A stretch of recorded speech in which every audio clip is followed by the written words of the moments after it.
দর্শক, আজকে একটা ভিডিও দেখে খুবই ভালো লাগলো। জাহাঙ্গীর আলম চৌধুরী দেখেন, একজন লেফটেন্যান্ট জেনারেল অবসরপ্রাপ্ত, তিনি স্বরাষ্ট্র উপদেষ্টা। তার পোশাক আশাক দেখেন, তার চাল চলন দেখেন, একেবারে সাদা মাটা নিপাট ভদ্রলোক।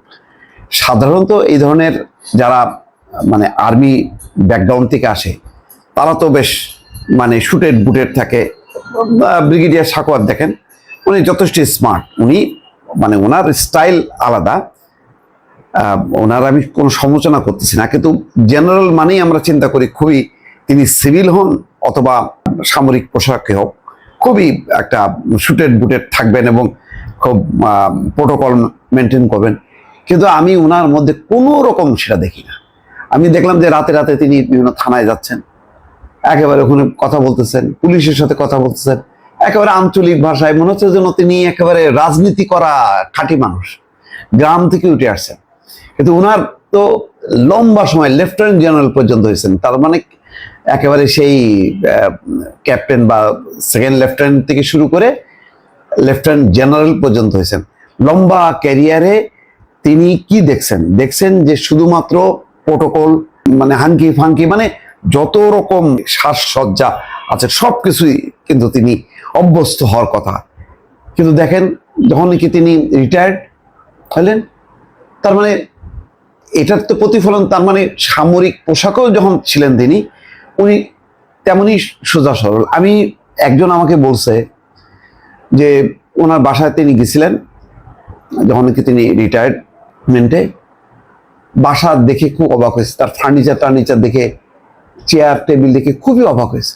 এবং সবচেয়ে বড় কথা হলো, তিনি নিজে নাকি হাতে করে সে মানে চায়ের কাপ নিয়ে আসছে। এটা দেখে খুবই মানে সে বিব্রত হয়েছে, কিন্তু ওনার কাছে এটা স্বাভাবিক। উনি বলছে, না তুমি আমার মেহমান, বসো, স্বাভাবিকভাবে।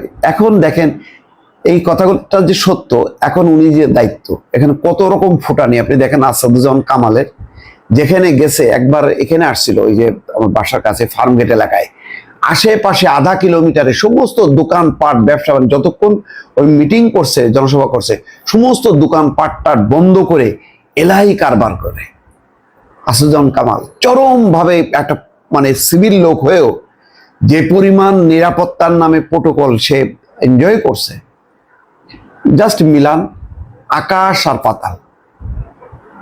ভাই, এইগুলি একটু আমি অনুরোধ করি, পার্থক্যটা দেখেন প্রতিটা ক্ষেত্রে।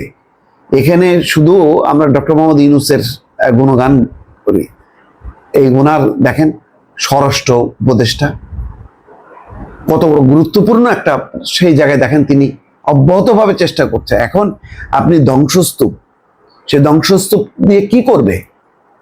তারপরে ওনার মতন মানুষ বলেই তো পারতেছে। অন্য হলে কি করতেন আপনি?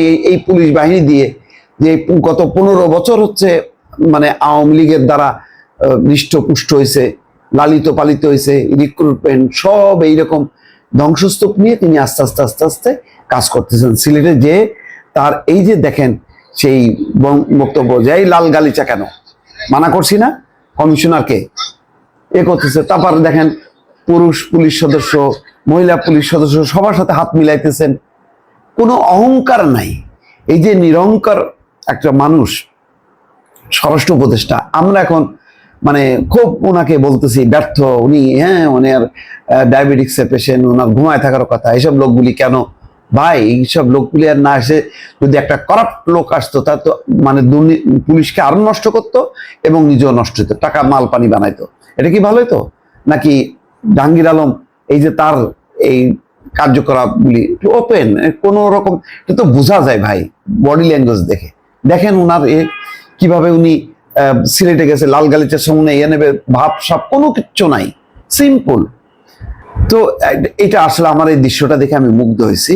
এবং আমি মনে করি ডক্টর ইউনূস যেমন, তার সহযোগী এরকম এই উপদেষ্টাদের মধ্যে আমি মনে করি অধিকাংশই এই টাইপের। এক এক করে যদি ওনাদের সাথে আগের আমলের এই মন্ত্রীদের যেগুলি ছিল, শেখ হাসিনার মিলান তুলনা করতে থাকেন, এগুলো হয়তো আমরা এখন বুঝতেছি না, হয়তো পরে বুঝবো, তখন আফসোস করবো, তখন মানে নখ কামড়াবো, আঙুল কামড়াবো যে হায় এই মানুষগুলি আরেকটু থাকলে ভালো হতো না?